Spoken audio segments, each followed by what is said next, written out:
జయంత్ కాట్రి, శౌర్య Chowdary. So ఇవాళ defence రంగంలో దుమారము రేపుతున్న రెండు పేర్లు. అంటే మనము డిఆర్డిఓ గురించి అలాగే ఇస్రో గురించి నిన్న కూడా మాట్లాడాం. యాంటీ శాటిలైట్ వెపన్, అలాగే అగ్ని సిరీస్, మీకు సూర్య మిజైల్, ఇలాగా అంటే ఇంటర్ కాంటినెంటల్ బ్యాలిస్టిక్ మిజైల్ నుంచి బ్రహ్మోస్ లాంటి ఆకాష్ లాంటి అస్త్రశస్త్రాలు డిఆర్డిఓ శాస్త్రవేత్తలు ఎలా డెవలప్ చేస్తున్నారు అంటే రాకెట్ ఫోర్స్లో భారత్ను అగ్రగామి దేశముగా నిలబెట్టడానికి వీళ్ళ ప్రయత్నాలు. పెద్ద పెద్ద శాస్త్రవేత్తలు, హ్యూజ్ ఇన్వెస్ట్మెంట్. అంటే రష్యా తరువాత భారత్. సో ఇది ఏదో ఒక రకంగా సాధించాలి, ఇదే మోదీ యొక్క లక్ష్యము అని కూడా మాట్లాడం. సో ఇవాళ చూడండి, బిట్స్ పిలాని. బిట్స్ అంటే ఏంటి? Birla institute of technology and science. మీకు హైదరాబాద్ క్యాంపస్లో ఒక హాస్టల్లో ఈ 20 ఏళ్ల స్టూడెంట్స్ వీళ్ళిద్దరూ, అంటే జయంత్, శౌర్య చౌదరి. సో వీళ్ళిద్దరూ ఒక రెవల్యూషన్ని క్రియేట్ చేశారు అని చెప్పాలి.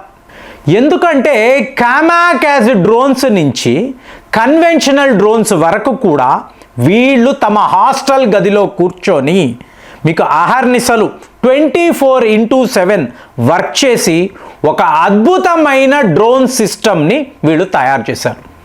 20 ఏళ్ల కాలేజ్ కుర్రాళ్ళు మీకు ఇలాంటి ఒక ఘనతను సాధించడము ఇవాళ భారత్ యొక్క డిఫెన్స్ రంగంలో, ముఖ్యంగా ఇండియన్ ఆర్మీ కోసమే వీటిని మేము తయారు చేసామండి. అంటే అన్మాన్డ్ ఏరియల్ వెహికల్, కామాకాజ్ డ్రోన్ అంటే మీకు తెలుసు సూసైడ్ డ్రోన్స్ అండి. అంటే ఒక్కసారి వెళ్ళి శత్రువు టార్గెట్ని ఛేదించి మీకు అక్కడికక్కడ ఈ డ్రోన్స్ కూడా ధ్వంసమైపోతాయి.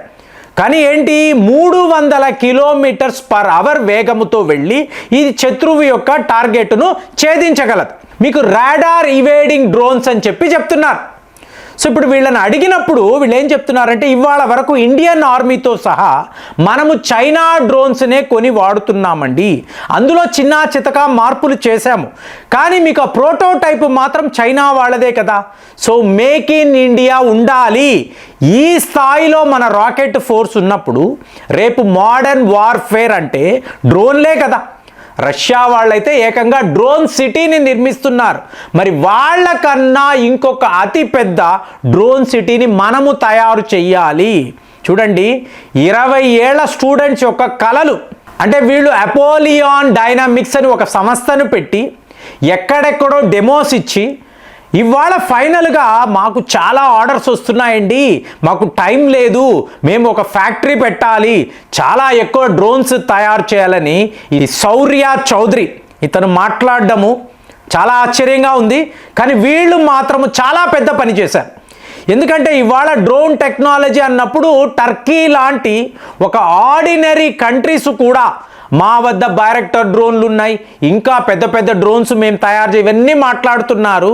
కానీ మన వాళ్ళ టాలెంట్ ముందు ఇవి ఏవి కూడా నిలబడవని మరొకసారి ప్రూవ్ చేయడం. ఇవేవో పెద్ద శాస్త్రవేత్తలు, డిఆర్డిఓ ఎక్స్పర్ట్స్ అలా కాదండి, స్టూడెంట్స్.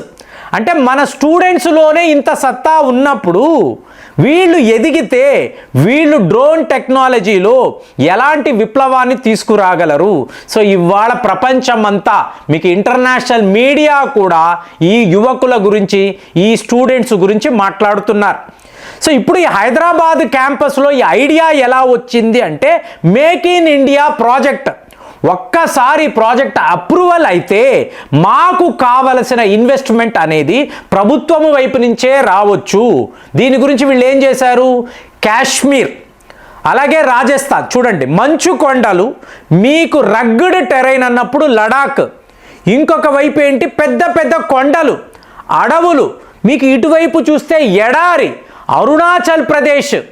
అంటే డిఫరెంట్ టెరైన్స్లో తమ డ్రోన్స్ ఎలా పనిచేస్తాయి ప్రపంచానికి చూపించడం. ఆలోచనలు చూడండి, 20 ఏళ్ల యువకులలో ఇలాంటి ఒక డైనమిక్ థింకింగ్, అంటే కటింగ్ ఎడ్జ్ టెక్నాలజీ అంటాం చూసారా, అలాంటి డ్రోన్స్ను వీళ్ళు తయారు చేశారు. శత్రువు యొక్క రేడార్ మీకు దీన్ని పసిగట్టలేదండి. అంటే ఎంతలా ఆలోచించారో చూడండి.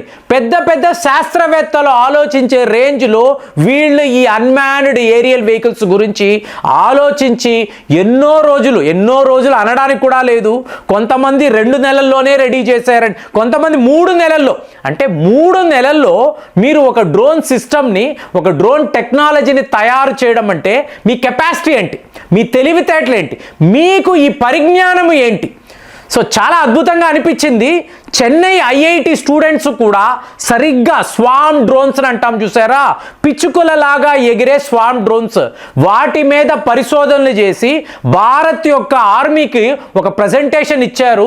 సో ఇలాగ రేపు మోడర్న్ వార్ఫేర్లో మనము డ్రోన్ టెక్నాలజీని పూర్తి స్థాయిలో వాడగలము అని చెప్పి ఇవాళ ఐఐటి క్యాంపస్ నుంచి వార్తలు వస్తున్నప్పుడు సడన్గా హైదరాబాదులో బిట్స్ పిలానీ హాస్టల్ క్యాంపస్లో ఇలాంటి ఒక విచిత్రము జరగడము, ఈ ఇద్దరు స్టూడెంట్స్ కూడా ఒక అసాధారణమైన డ్రోన్ సిస్టమ్ని తయారు చేయడము, ప్రపంచమంతా కూడా ఇది ఒక అద్భుతము, వీళ్ళు ఎంతోమంది యువకులను ఇన్స్పైర్ చేస్తారు, రేపు చాలా పెద్ద ఎంట్రప్రెన్యూర్స్ లాగా వీళ్ళు ఎదగగలరు, అలాంటి చతురు వీళ్ళ వద్ద ఉంది, అట్లాంటి టాలెంట్ వీళ్ళ దగ్గర ఉంది అన్నప్పుడు నిజంగానే మన స్టూడెంట్స్, మన ఇంజనీరింగ్ స్టూడెంట్స్ యొక్క సత్తా ఎప్పుడు ప్రపంచ స్థాయిలో మీకు ఆ స్టూడెంట్ ఇది చేశాడు, మీకు కొలంబియా యూనివర్సిటీలో వాళ్ళు ఇలాంటి పరిశోధన ఇవే మాట్లాడతాము, కానీ మన దేశంలోనే ఇలాంటి టాలెంట్ ఉన్నప్పుడు ఈ టాలెంట్ను మీరు ఏదో ఒక రకంగా మన దేశంలోనే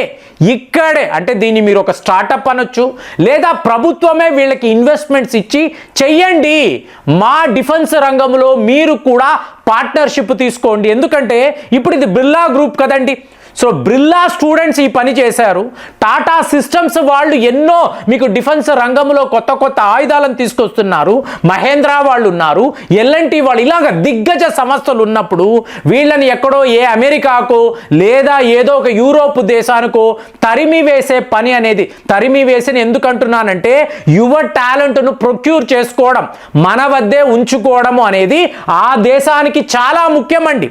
సో వీళ్ళు వండర్స్ క్రియేట్ చేయగలరు, కానీ ఇక్కడ ఏమవుతుంది, టాలెంటెడ్ అన్నప్పుడు సరైన ప్రోత్సాహం లేకపోవడంతో వీళ్ళు వెతుక్కుంటే అమెరికా, కెనడా లాంటి దేశాలకు వెళ్ళిపోతున్నారు. అలా జరగకూడదు. మేక్ ఇన్ ఇండియా అన్నారు, దేశీ టెక్నాలజీ అన్నారు, ఖచ్చితంగా ఈ పిల్లలు ఇక్కడే కదా చదువుకున్నారు, ఇక్కడే కదా జ్ఞానాన్ని సంపాదించారు. మీరు జయంత్ని అడిగినప్పుడు అతను ఏం మాట్లాడుతున్నాడు, రష్యా యుక్రెయిన్ యుద్ధాన్ని చాలా కీన్గా మేము అబ్జర్వ్ చేశాము, సో ఆ యుద్ధంలో రష్యా వాళ్ళు ఎలాంటి డ్రోన్స్ వాడుతున్నారు, అలాగే యుక్రెయిన్ వాళ్ళ చీప్ డ్రోన్స్ ఎక్కడ ప్రొక్యూర్ చేశారు, అందులో ఎలాంటి సిస్టమ్స్ అమర్చబడి ఉన్నాయి, ఇవన్నీ క్షుణ్ణంగా మేము పరిశీలించామండి, తరువాతే మాకు ఈ ఆలోచనలు వచ్చాయి. మేము మా ల్యాబ్లో, అంటే మా క్యాంపస్లో ఉండే ల్యాబ్లోనే, మా గ్రౌండ్లోనే ఎన్నో రకాలుగా ఎన్నో విధాలుగా పరిశోధనలు చేసి ఆఖరికి ఇలాంటి ఒక సిస్టమ్ని తీసుకురాగలిగాము. ఇక 300 km/h అనే వేగము ఉంది చూసారా, ఇది చాలా చాలా గొప్ప విషయం అండి. ఎందుకంటే అంత వేగంగా ప్రయాణించే డ్రోన్ని మీరు తయారు చేయడము అదేమంత ఈజీ కాదు. ఇందులో ఏంటి, మీకు టాక్టికల్ డ్రోన్స్ ఉన్నాయి, కామాకేజీ డ్రోన్స్ ఉన్నాయి, అలాగే లాజిస్టిక్స్కి ఉపయోగపడే, అంటే మీ కస్టమర్స్కి కస్టమైజ్డ్ సిస్టమ్స్. చూడండి, యువకులలో ఇలాంటి ఆలోచనలు, స్టూడెంట్స్లో ఈ వ్యాపారం ఎలా వెళుతుంది, ఒక కస్టమర్ యొక్క అవసరం ఏంటి, ఆ అవసరానికి తగ్గట్టుగా మనం ఎలాంటి డ్రోన్లు తయారు చేయొచ్చు. రేపు మీకు మెడికల్ ఫీల్డ్లో ఎమర్జెన్సీ మెడిసిన్ అండి, మీకు ఎలా కుదురుతుంది, ఇలాంటి డ్రోన్స్ ఉన్నప్పుడు దానిని కూడా, అంటే మీరు మీ భారత్ను ఒక మోడర్న్ కంట్రీగా చూడాలి అనుకోండి, ఇట్లాంటి టెక్నాలజీ అనేది చాలా చాలా ముఖ్యము. మరి యువకులు సాధించిన ఈ డ్రోన్ విజయాన్ని మీరు ఎలా చూస్తున్నారు, ఇంకా కూడా వీళ్ళు ఎంతో మందికి స్ఫూర్తిగా నిలబడాలి అని చెప్పి మన అందరం కూడా కోరుకోవాలి. మరి ఇలాగా బిట్స్ పిలానీలో ఒక అద్భుతము జరిగింది అని చెప్పి ఇవాళ ఇంటర్నేషనల్ మీడియా కూడా మాట్లాడుతుందంటే మేరా భారత్ మహాన్ అని చెప్పి మనం ఎన్నిసార్లు చెప్పుకున్నా కూడా సగర్వంగానే ఉంటుంది. మరి మీకు కూడా అలాంటి ఫీలింగే ఉందా? కామెంట్స్లో రాయండి. మళ్ళీ వచ్చే వీడియోలో కలుద్దాం. జై హింద్.